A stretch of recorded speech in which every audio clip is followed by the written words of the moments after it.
Salam sejahtera Malaysia, saudara-saudara, tuan-tuan, dan puan-puan. Selamat datang ke channel Fels Lifestyle. Teruskan bersama di dalam channel ini untuk mendapatkan info padu, info hangat yang disediakan di dalam channel ini. Dalam sebuah artikel daripada Isma Web mengangkat suara umat. Berita utama, berita yang bertajuk King Sing perlu letak jawatan, konon dedah rasuah tapi masih sepi dari sebarang bukti.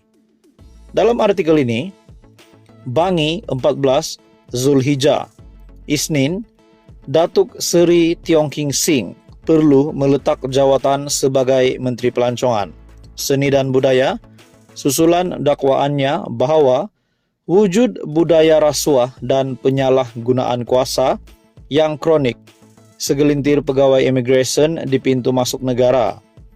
Desakan itu disuarakan jurucakap Gagasan Bangsa Haji Aminuddin Yahaya selepas satu laporan polis dibuat penolong penguasa imigresen Syahmi Syafi bagi menangkis dakwaan ahli Parlimen Bintulu itu pada Khamis lalu. Laporan itu menafikan dakwaan anggota imigresen meminta wang RM3,000 melalui ejen untuk membebaskan wanita dari China yang dikenali sebagai Wang Zhu. Justeru Aminuddin menyarankan Perdana Menteri Datuk Seri Anwar Ibrahim melucutkan sahaja jawatan King Sing sekiranya benar-benar ikhlas berbicara mengenai tata kelola dan integriti. Akhirnya pihak imigresen buka mulut juga dalam sebuah kenyataan. Penolong penguasa imigresen Syahmi Syafi telah membuat laporan polis memaklumkan dakwaan budaya rasuah dalam kalangan pegawai di lapangan terbang adalah tidak berasas.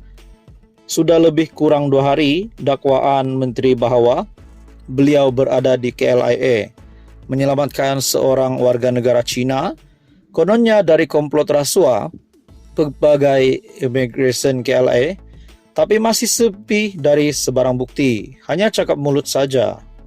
Malah pelbagai persoalan pula yang timbul apabila Menteri Pelancongan itu buat justifikasi tetapi hakikatnya nampak seperti cover line dan mengalih isu. Katanya dalam satu kenyataan, Aminuddin menegaskan apa yang pasti King Sing sudah bertindak keterlaluan. Itu pun macam tak ada kena-mengena sangat. Kalau dia Menteri Dalam Negeri KDN mungkin ada kaitan juga kalau nak goreng macam ni pun. Malah jika kantoi boleh dikambing hitamkan sahaja pegawai yang ada dengan dakwaan-dakwaan tanpa bukti sebegini katanya.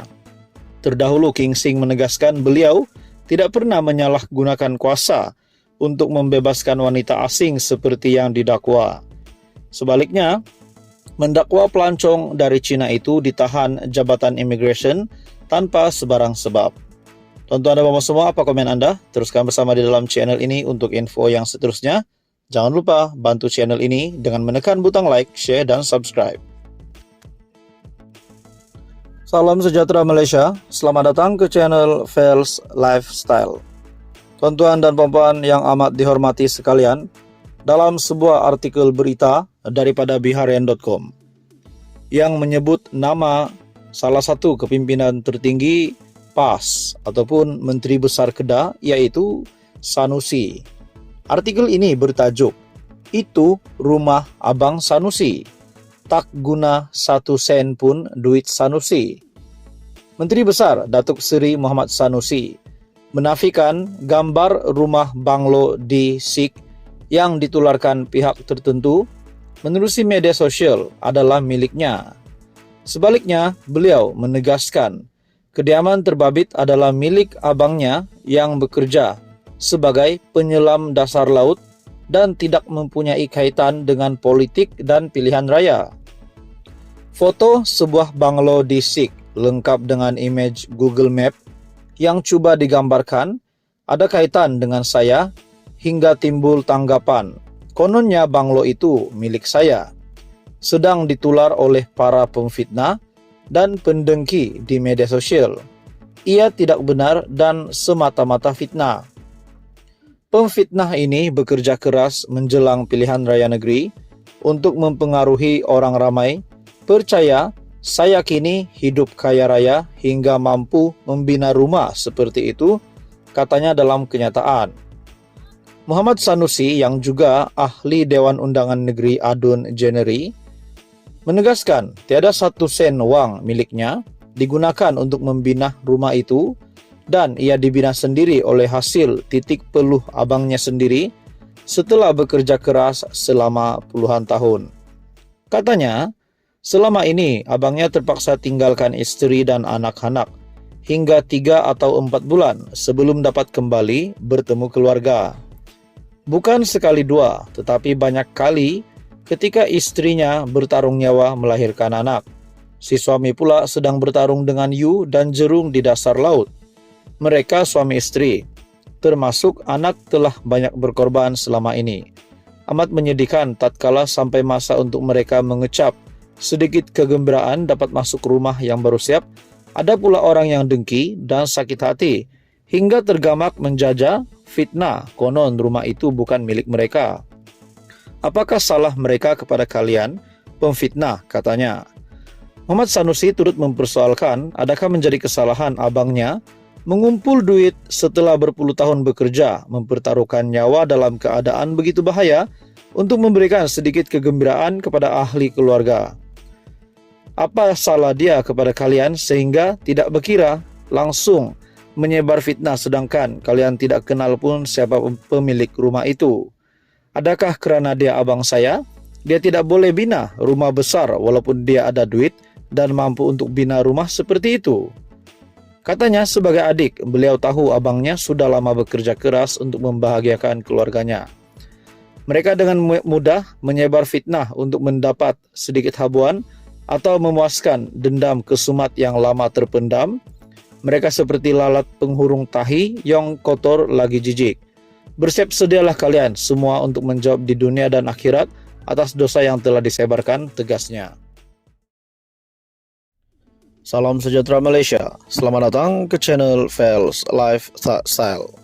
Tuan-tuan dan puan-puan yang dihormati sekalian, dalam sebuah artikel berita daripada BH Online, kita bentang karpet merah dari lapangan terbang sampai ke hotel jika benar ada individu mahu melabur RM500 bilion di Langkawi.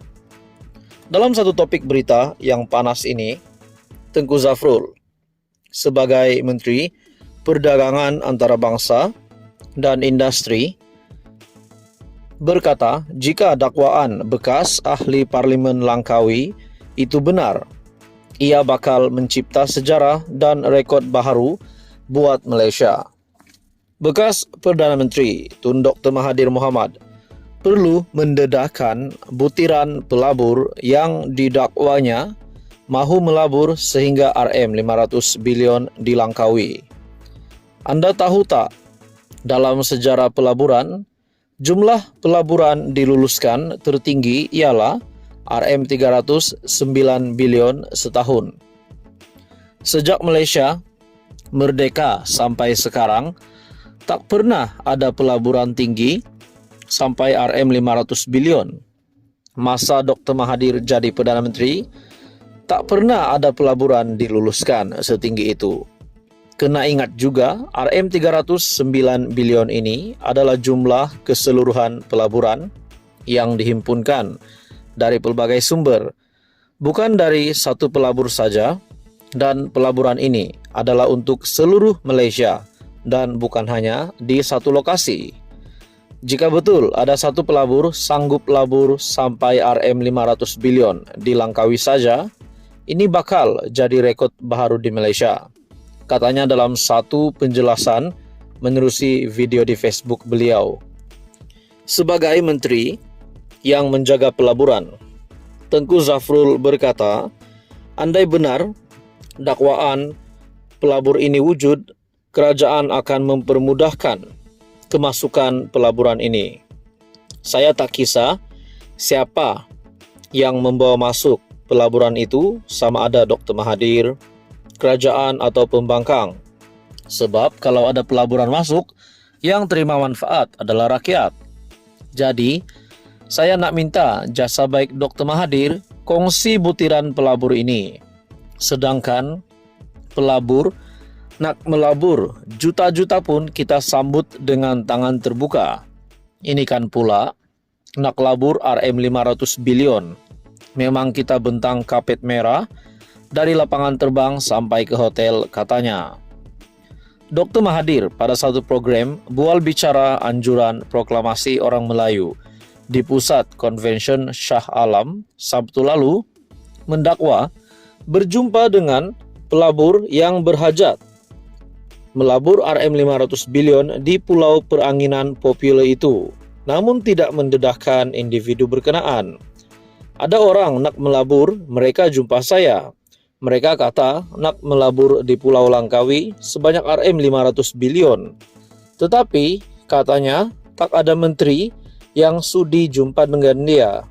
Selain itu, ada juga seorang lagi datang jumpa saya cakap nak melabur, tetapi tak ada layanan juga. Jadi sebenarnya bukan orang tak nak datang melabur. Orang nak tetapi kerana tak ada layanan, mereka pergi ke Indonesia, Vietnam dan Filipina, dakwa Dr. Mahathir, seperti dipetik dalam laporan media. Tuan-tuan dan puan-puan, persoalannya apakah yang dinyatakan Dr. Mahathir ini adalah satu perkara yang benar atau hanya rekaan semata-mata untuk mengubah pandangan rakyat ataupun netizen kepada kerajaan, kepada barisan kepimpinan menteri-menteri di dalam kabinet kerajaan perpaduan.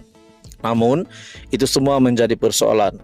Pada akhirnya, Tengku Zafrul sebagai Menteri Perdagangan Antarabangsa dan Industri membidas kenyataan Tun Mahathir, memberikan pandangan terhadap kenyataan Tun Mahathir di mana beliau perlu mendedahkan butiran pelabur yang didakwanya mahu melabur sehingga RM 500 bilion di Langkawi.